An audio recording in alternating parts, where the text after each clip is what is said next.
So guys, finally we got delivery of the low-rise lift, quick jack. Previously I had a scissor lift, but it was faulty, so I returned it. So this time I'm going with this setup, as I can just slide these ones underneath the car instead of me driving the car over them. So let's see how it goes. I'm gonna fit this up and then see how it works. Guys, look at this. I bought the equipment for garages.com E4GKL3500.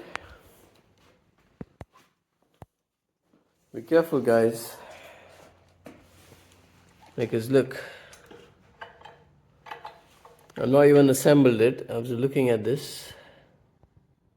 How can you trust a lift like this? Look at the weld. The weld it's not even welded. It's not even joining in with the metal.